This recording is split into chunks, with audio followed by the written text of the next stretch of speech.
And now, from beyond our dimension, this is the JeffMara podcast. Here's Jeff. My guest is Adam Tapp from the Tapped Into Psychedelics podcast. Adam was electrocuted to death for about 11 and a half minutes, which we're going to learn about and more. Adam, thank you for joining me and welcome. Yeah, no, thanks for having me on the show, Jeff. I appreciate it. So Adam, if you don't mind, let's start on the day you got shocked and go from there. Yeah, so it was February 28th, 2018. And, I've been a paramedic for 20 years. And one of the things I do to sort of off-gas is woodworking. And I find it somewhat cathartic. And so there's this woodworking technique, which is now quite known to be very dangerous, is where you take a microwave transformer, you strip every possible safety function from it, and you plug it into 110 volts alternating current from your wall, and it turns into 12,000 volts DC. And you hook these up to electrodes, and it burns these fractal-esque patterns into wood. And so a friend of mine who I was building a table for, he had actually taken a high voltage safety course about 2 weeks before, which was, as it happens, quite convenient. And I was etching the wood and I was talking to him, and all of a sudden it just arced into my hand, and it was like someone flicked a switch. I like vividly remember just saying something to him, and then all of a sudden it was just almost like going so deeply into yourself that I was completely unaware of any other surroundings, visually, spatially, auditorily. And it was almost like just incredible amounts of energy that I couldn't think. It was just unbelievable amounts of pain. It was like every cell in my body was being sort of vibrated into pieces. And I think visually it was like these iridescent green cylinders, like a barcode that you would see in an old TV going up and down forever. And it was just frozen in this moment. And I remember forcing a thought that I don't think I'm breathing. And then I felt like I was falling and maybe thought that I was dying. And then I just woke up like from a nap in a place that I'd always been. And I wasn't Adam. I wasn't alive. I wasn't dead. I wasn't anything. It was just this very raw state of consciousness. Did you say that you were in an incredible amount of pain? Yes. So you like didn't. An amount of pain that didn't make sense. It was almost so much pain that it ceased to even be relevant, if that makes sense. Would you say that you were suffering, like as if you got your finger chopped off or something? Well, oddly enough, it burned my finger off. So that's an interesting way to phrase that. So my finger was burned off. These hands were, third-degree burns. And now, mind you, that was irrelevant. I had no idea about that. It was just the energy flowing through one hand across my chest to the other, and then it grounding everything else that it was doing. It was just, suffering would be a very adequate statement for that. But that was the process of dying. Like that was the traumatic event that led to me going into an arrhythmia. I was in ventricular fibrillation. And so I woke in this place that was just raw awareness. One could argue was like similar to your background, this sort of outer space. And I remember very vividly seeing from a single point out spherically. And I don't know if seen's the word because people think of your visual system, but it was almost like an awareness from a single point outwards. And I was just there. And there was, I don't know if the way to phrase this would be just an absolute state of complete perfection. You know what I mean? It was contentment. There was nothing. And I was just acknowledging existence. And I felt sort of these waves washing through me. And it was like, gasoline on water, this fractal pattern. And it was information. It was like this juxtaposition of emotions and thoughts and feelings just washing through me. And I guess something was communicating with me. It was more like this overall statement of everything is okay, which I had no reason not to believe. And then I just felt myself being pulled into little pieces and just becoming the fabric of the universe. And it was the most naturally perfect thing that ever could have happened. It was just where I needed to be, where I come from. It's the source. I'm not trying to downplay it. I mean, you said you felt contentment, but did it ever move up to bliss? No. But here's an interesting thing. Like, I don't think anyone in a physical body has experienced contentment, true contentment. Like, we are biologically influenced every femtosecond of our life to be hungry, happy, horny, sad, angry, jealous. You know, pain itself. The existing inside this body is riddled with nuance. And then when you remove that, contentment is a form of bliss. Mm. I just don't think that people really can understand that. And I'm not trying to be condescending. It's just, absolute contentment to me is bliss, because it was devoid of anything. It was devoid of pain. It was devoid of suffering, anxiety, all these little things that we just take for granted, that we exist in this monkey suit, for lack of a better term. While you were there, did you forget about who Adam Tapp was? Oh, the moment I woke up, I was not Adam. I wasn't anything. It was, people talk about ego dissolutions or ego death, and your ego being this egoic structure that you create that is built with you. You know what I mean? Like, I'm born, I'm given a name, and I start having experiences, and these experiences start to define my personality. I emulate my parents and then my peer groups, and my behavior is moderated based on the interactions that I have. Like, this is part of the identity that I develop. But when you strip that away, there's something very viscerally there, arguably the rest of the iceberg underwater. And, I really wasn't Adam. I wasn't anything. And I think that's a difficult thing for people to understand, which is totally reasonable. But it was just devoid of identity. And I think the identity that we have has a tendency to accompany the physical body that we inhabit. So while you were there, your friend was there. Did he run over to the wall and pull the cord out, or what? Well, my convulsing body was blocking the wall. And so because he'd taken a high voltage safety course, he probably would have grabbed me and then he would have died too. He actually grabbed a wooden sawhorse and took the cables out of my hand, and then went and disconnected it. And my wife conveniently is a cardiac nurse. And then he went and got her. She came outside. She started CPR and then called an ambulance. And so, when I was in that place, it's interesting to try and time match. I'm a paramedic. I got to go in and see my entire rhythm strip and everything that the paramedics did to me, because I know them. I've worked with them for years. And so, it's when you actually time it out, in that space, it made no sense, but in hindsight, it did. So as I was being pulled into pieces into the universe, all of a sudden I started being electrocuted again. And it lasted for a long time. And there's no sense of time, but my perception was just me being electrocuted again. And I would imagine that was my first defibrillation. So I was in a ventricular fibrillation arrhythmia, which is not conducive to life. And so they shocked me, and a shock takes 0.5 seconds to defibrillate someone. And this was this prolonged electrocution. And then all of a sudden, now I'm cognitively aware that I'm Adam. I'm dead. I'm bodiless in this void of space. And I'm like, oh, fuck. Oh, this is interesting. And I just was there, present with myself, present with Adam and my identity for a very long time. And I came to terms with some aspects of my behavior and existence. And then I started being electrocuted again. And that was the second defibrillation, which then I got a perfusion version back. And then, I think at some point after that, I remember being pulled or sucked maybe. And then I think I was back in my body. And I think there was a brief moment of smelling burnt flesh. And then I was in a coma for about 7-8 hours. But then I just woke up in the ICU, intubated, and I opened my eyes and looked around. I'm like, I know what happened. I'm very aware of where I am right now. I've been here before. And yeah. Well, it seems like you were in two different realms. The first realm was kind of like a cosmic realm, and then the second one was some sort of black void. Do you think you can differentiate between the two? I would argue that my interpretation of the words I use to describe those is based on emotionally how I felt when I was Adam again.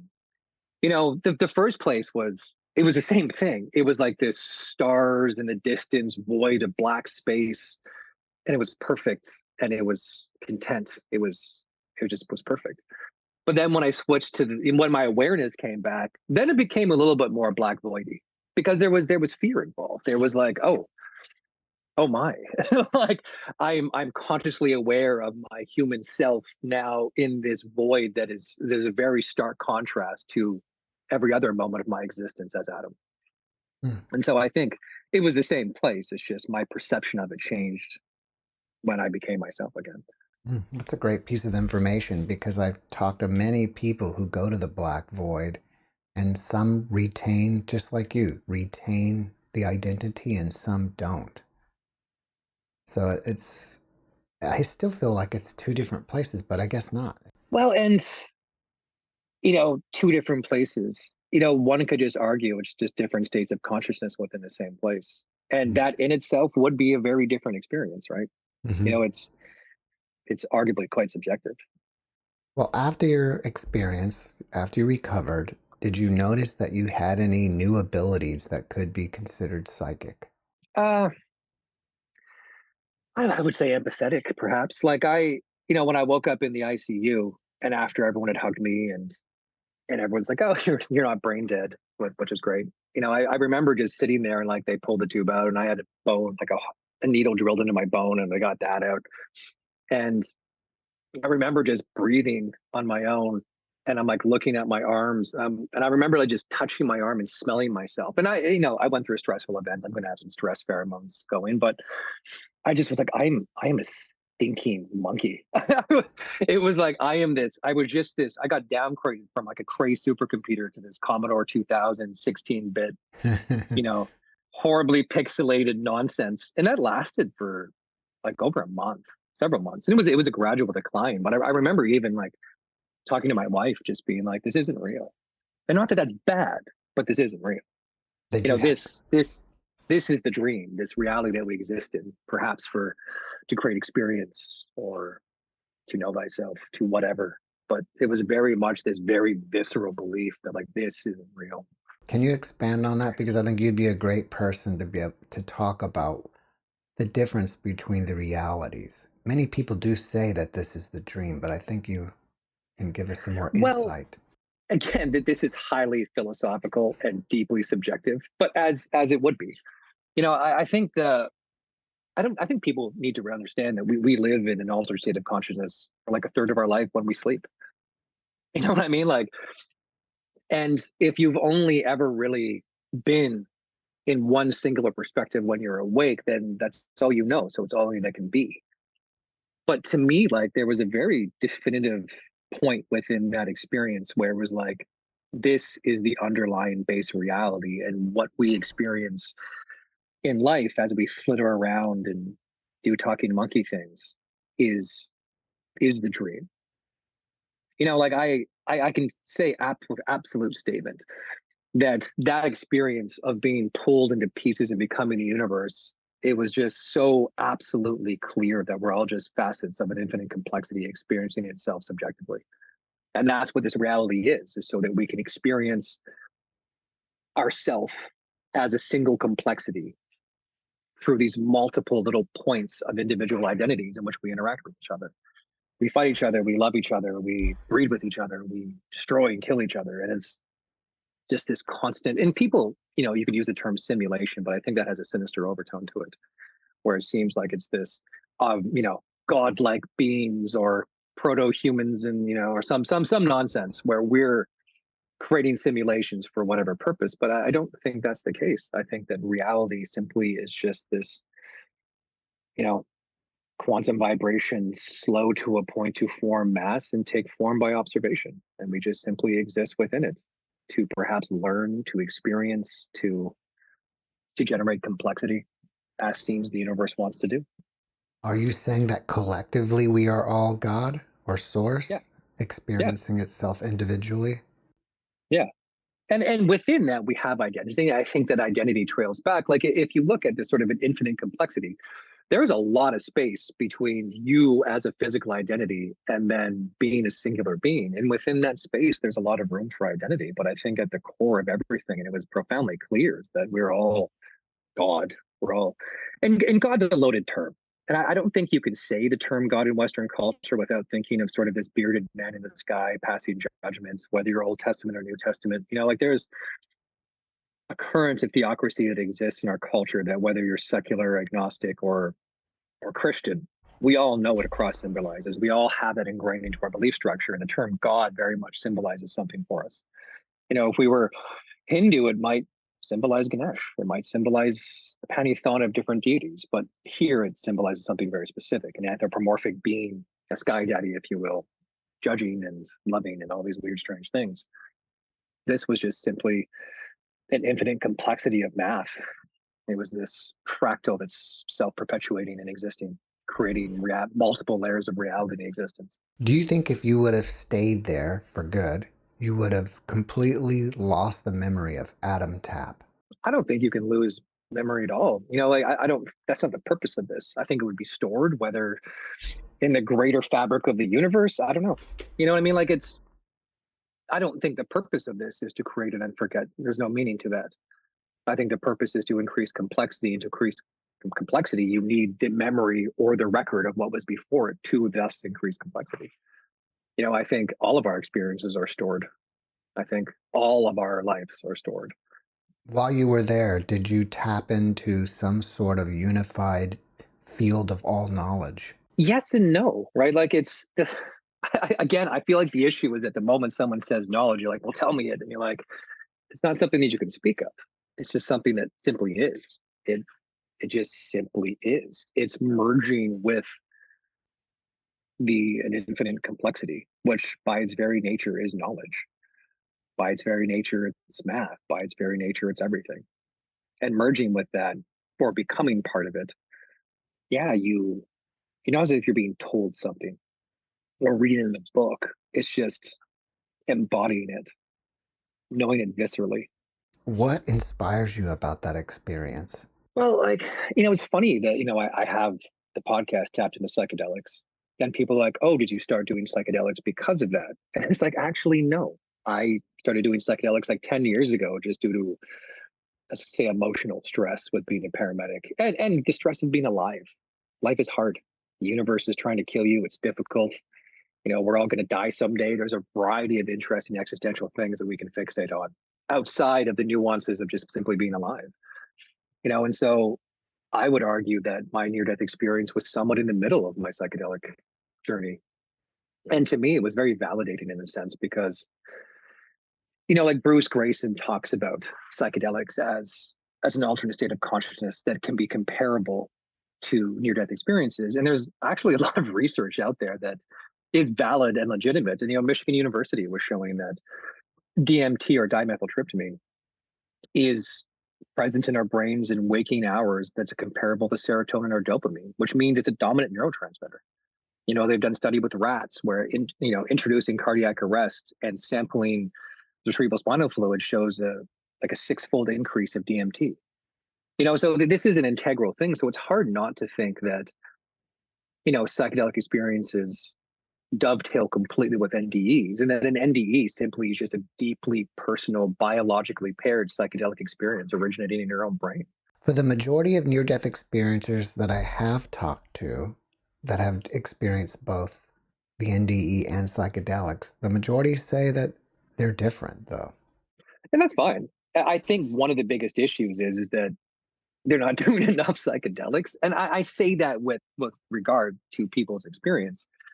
But if you do 2 grams of mushrooms, it is not the same as a near-death experience. You're not letting go into it. You're not submitting to it. This is a highly personalized biological release for you as the individual. This is your last experience. And whether it's, this is evolutionary because DMT and most psychedelics are neuroprotectants. They actually prevent brain death from hypoxia during cardiac arrest periods. Maybe that's the reason why this occurs, why we evolved to have these experiences. I don't know. But to me, doing a large dose of NN-DMT or 5-methyloxy dimethyltryptamine, which is another version of DMT that also is present in your brain, they are very similar. The idea of dissolving your egoic identity and becoming the fabric of the universe is something that happens with those compounds. And I think it takes a lot to put yourself willingly in that position to have that experience on an exogenous compound. The vast majority of people who have near-death experiences, they're not looking for that. Some people perhaps with suicide, but you're not looking for the experience. You're looking for the off button. You know what I mean? There is a subtle difference in motivation. Let me get this in before I forget about it. The detractors out there that don't believe in NDEs will say that yes, it's a psychedelic experience within your brain that's just a hallucination. Are you saying that's what it is? Or are you saying that the psychedelics also help you leave or help your consciousness leave the body and go out and I'm saying experience both. the cosmic universe? It's both. It's And both. here's the thing too that I find, I have a very, very good friend of mine, and he is a self-proclaimed atheist, and that's his thing. Like he builds some of his identity around it. And I've said to him, like, being an atheist is not really any different than being a fanatical Christian or Muslim or anything. You can't actually prove that there's nothing just as much as someone can't prove that there is something. You know what I mean? So I find the idea of detractors kind of amusing because it's like, okay, well, do 25 milligrams of 5-MeO-DMT and then tell me what you think. But they won't, and that's fine. But to me, it's like the one thing about religion is that you have to take a lot of it in as a leap of faith. And then people make that argument. It's like, well, there's nothing to it. There's an absence of it. And I'm inclined to and believe that religions are just a geographic lottery, but that's not necessarily what we're talking about. To me, it's that any detractor who says that a psychedelic experience in a very high dose or an NDE is just simply a byproduct of things moving and shifting in your brain or byproduct of hypoxia, they're entitled to their opinion. But there is a very clear, easy method to find out. You can do a bunch of DMT. And every single person who I've ever talked to who has done a large amount of DMT, whether they were atheist, agnostic, or religious before, comes back with a very profound sense of spirituality. And even Dr. Roland Griffiths from not Imperial College, but Johns Hopkins, they were doing studies with people who were palliative and dying, as they would be. And most of these people had some sort of existential fear of death. And they were giving them larger amounts of psilocybin and inducing a mystical state. And a very high percentage of those people lost a lot of their fear of death and became highly spiritual because they realized the interconnected nature of our universe and ourselves.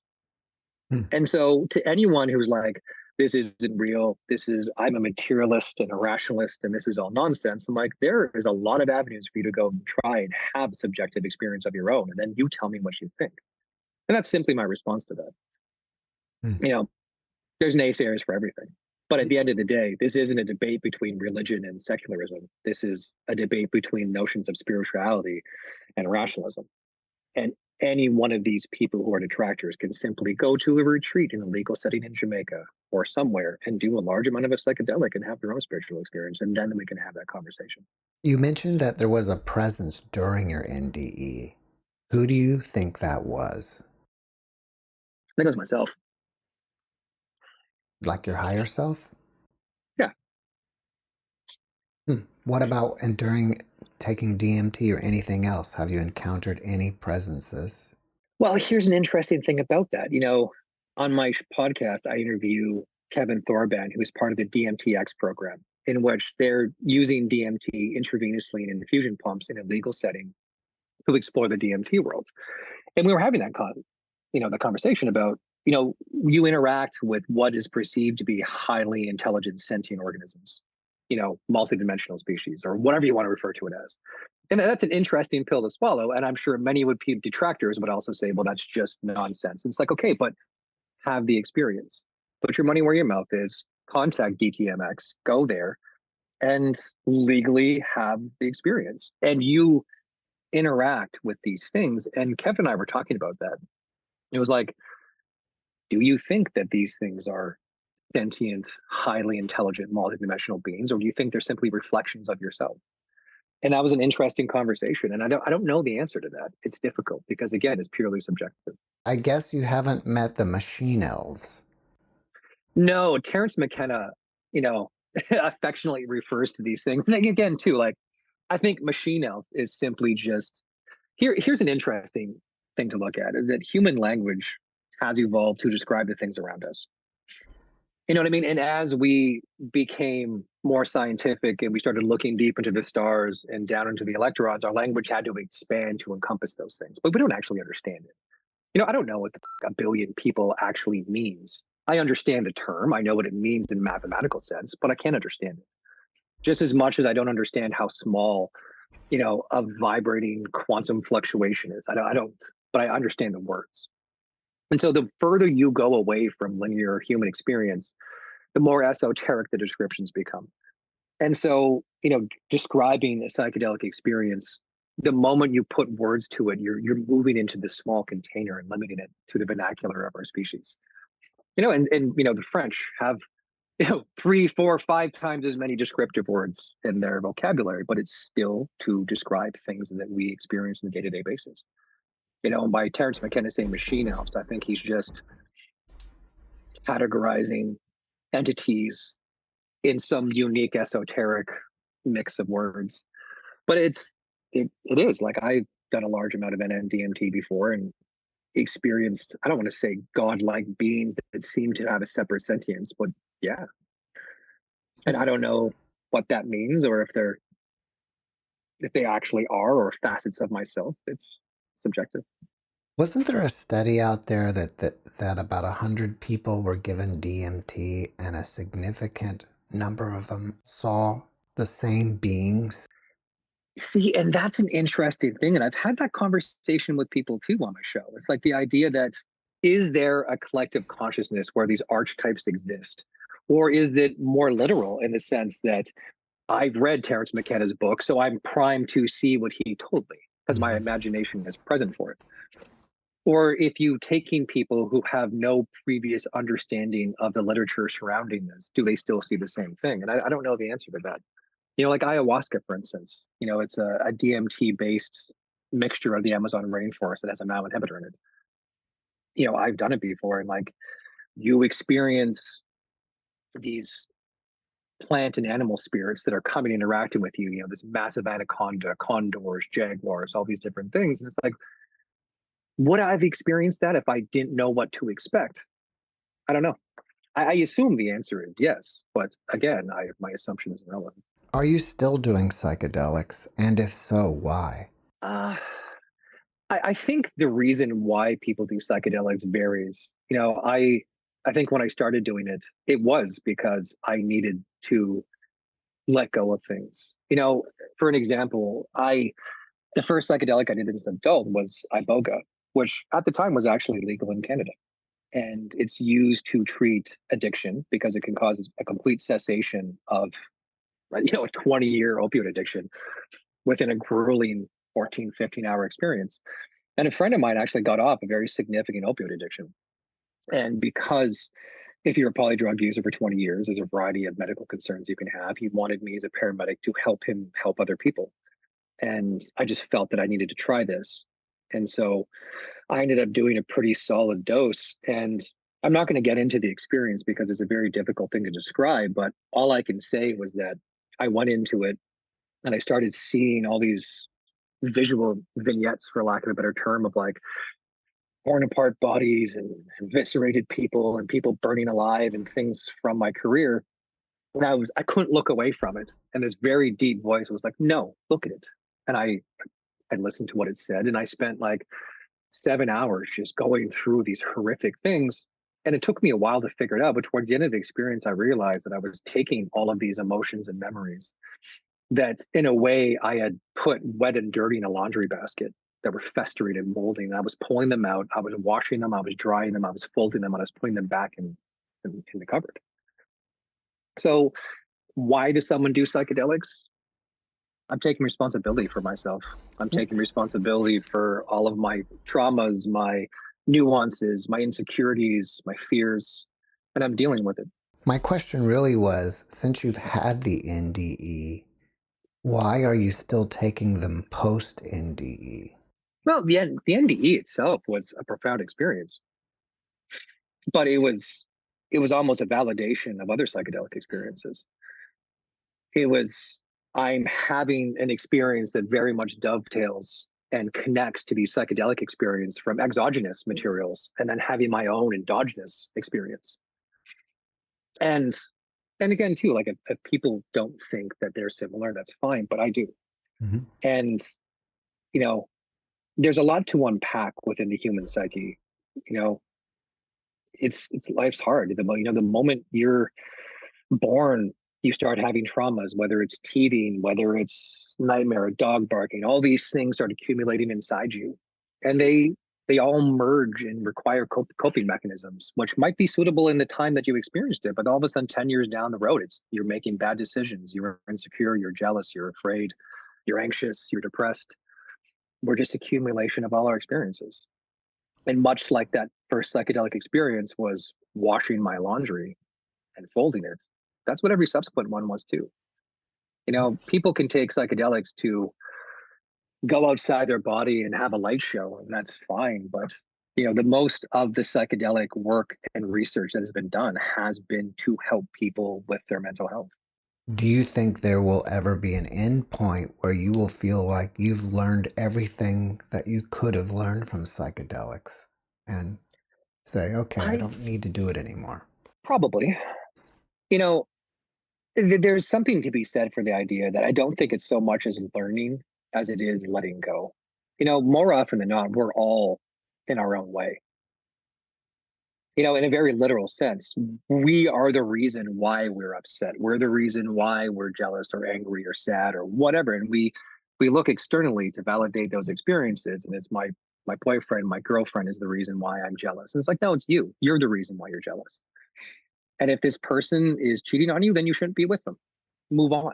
But we take that with us and we project everything around us and everything around us because we're constantly seeking external validation. And to me, psychedelics is you go into a point of absolute vulnerability with yourself where you're both the therapist and the patient and you work through things.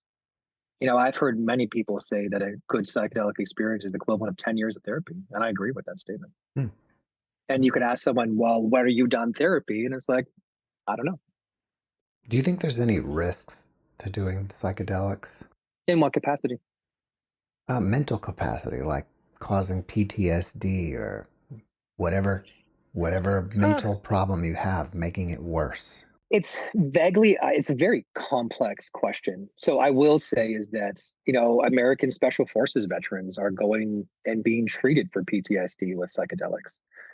So, much like a bread knife can be used to cut bread or saw someone's head off, the intent behind the use is very relevant. If someone with no preparation, no nothing, just went and did a very high amount of psychedelics, they would most likely have a very profound experience, but they also could put themselves into some sort of existential fear and dread.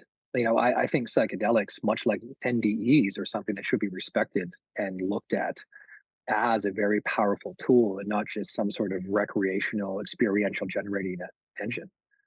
I think we all have the responsibility to research something, and there is plenty to read about the subject matter, but to understand the extent of what you're doing, one could say that at any given time, the vast majority of us are this precariously balanced system of insecurity and fear and stored emotional trauma.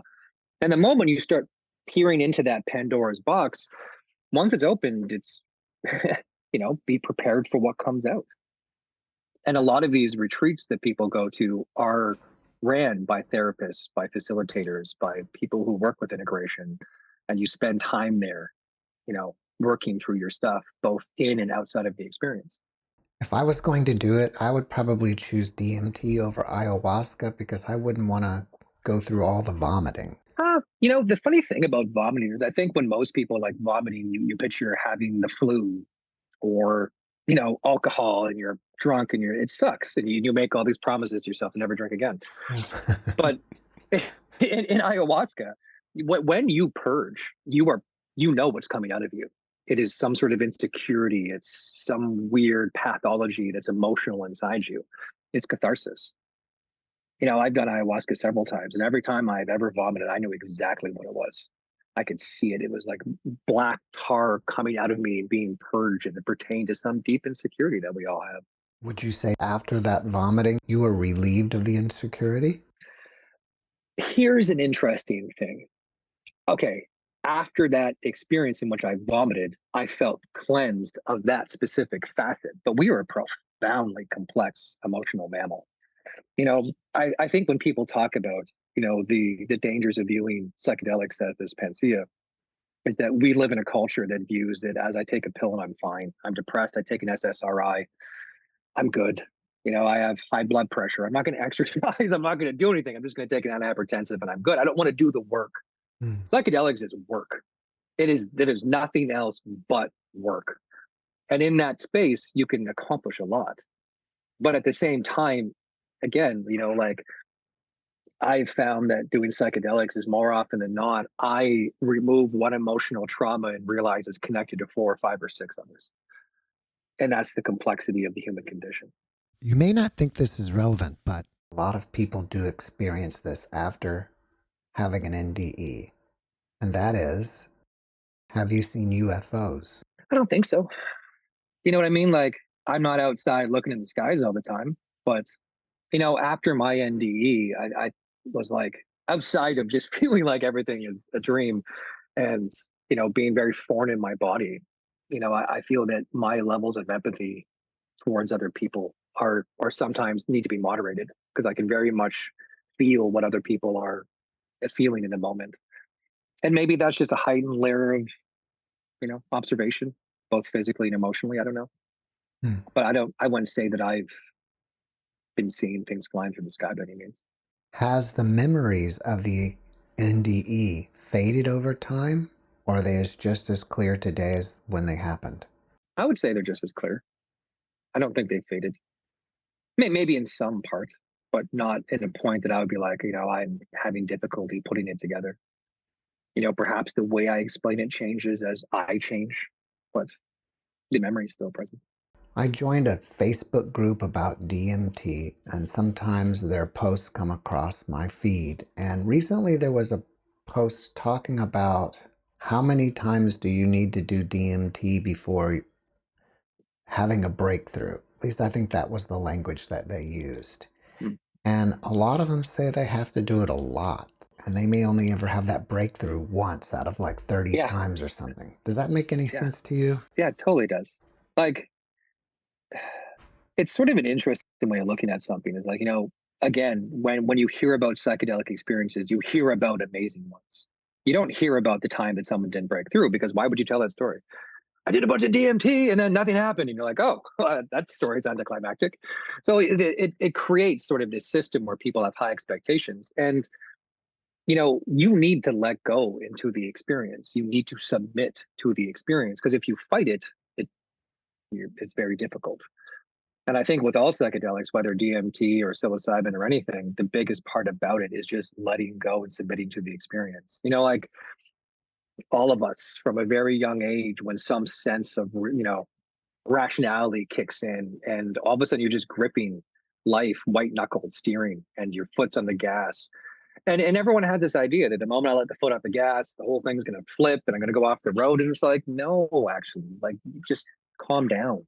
In a psychedelic experience, just letting go and submitting to the experience is how you have these profound mystical experiences or breakthroughs. The more you struggle and the more you try and steer the shit, the more you recognize you're not actually steering it. Can you share with us what a non-breakthrough experience would be like compared to the breakthrough? A non-breakthrough experience, it's usually a lot of like patterns, fractals, light show. You're still present in yourself. You might be present with the environment around you. You might still be cognizant of the fact that you're laying on a mat somewhere in maybe someone's house or wherever. You're still physically present in your own body. And a breakthrough experience is, you are no longer present in this reality. You're no longer present in your body. You might not even be present with yourself. You are just simply existing. And now it depends on what substance you're doing. Like 5-MeO DMT, like I said, is you're going deep into yourself, and NN-DMT is going deeply outward. So on an NN-DMT experience breakthrough, you would most likely be aware of your own egoic identity, but you would be in a different dimensional space. You would not be on the floor. You would not be anywhere that was familiar to you. Although a lot of people actually say that these spaces are more familiar than reality, which is interesting. And 5-MeO DMT would be a breakthrough experience, would be a dissolution of self. You wouldn't be in this room. You wouldn't be yourself. You wouldn't be Jeff. You would just simply be everything. And again, too, that's a very big statement that doesn't necessarily make sense to people. Do you think that you are at the experience level, especially of letting go, that every time you do it, you will have a breakthrough? No, More often than not, like again, too, right? Like I don't do psychedelics every day or every month. You know what I mean? Like I've done a lot of work. And it was funny when you said, do you know when you'll get to a point where you don't need to continue? And I don't know the answer to that. I find that I think what I'm trying to eliminate is fear, that underlying fear that permeates everything. You know, when people do a lot to hide from that, they drink, they behave, they act out, and that fear of the unknown, fear of this, and it's working to alleviate all the layers to find out where it originates from. And I don't know when it's going to be done. I would say that anyone who says they're going to do a high dose psychedelic experience and is not even slightly apprehensive probably is not telling the truth. I like it's, even when I was talking to Kevin Thorben about the DMTX program, he was like, man, I've done this a lot of times, but even when I'm sitting there and they're about to put the bolus in, my heart rate goes up because I know I'm going to have an experience that is unlike anything that I've ever had before, even though I've done it before. Hmm. Like with 5-MeO-DMT, most experiences are the most profound thing you've ever had in your life. And I would actually go as far as to say is that my death experience was probably like my 8th best 5-MeO-DMT experience. So I don't know.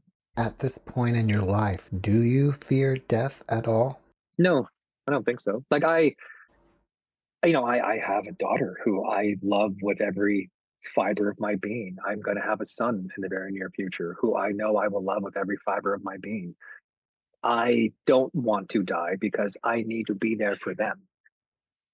And when my life runs its course, for whatever reason that is, whether it's bull in the head, a cancer, or nice dying of old age pleasantly in my bed at the ripe old age of 85, that's fine. But I think that death is just as natural as being born. One could argue that it's just a societal sociological construct that puts fear into us about this because of judgment. A friend of mine, she was a palliative nurse, and so she worked with people who are dying. And she said, it's vaguely funny that you see Christians, Jews, and Muslims have this weird anxiety before death, whereas Buddhists are just like, meh. You know what I mean? Like it is in some level cultural. It's ingrained into you, this judgment, this fear. There's hell, there's heaven, and then even just the fear of simply not existing. Atheists, it's like, I don't care about not existence. I'm like, yeah, well, you do. There's something intrinsically terrifying about every single biological process that makes you sort of unique and dynamic not existing anymore. Imagine the world without you, the only perception we've ever experienced the world through. Well, you brought up a great topic, and that is religion. And I'd like to know, would you say you're religious or do you practice anything? No, I grew up Irish Protestant and Irish Catholic, and my dad, who was Protestant, wasn't really allowed in the Catholic Church. And I remember even being young, being like, "You guys are," and there's this constant layers of like guilt and shame about your sexuality and all these different things. And God's watching you and judging you. And I just thought that was a very interesting way to try and motivate people.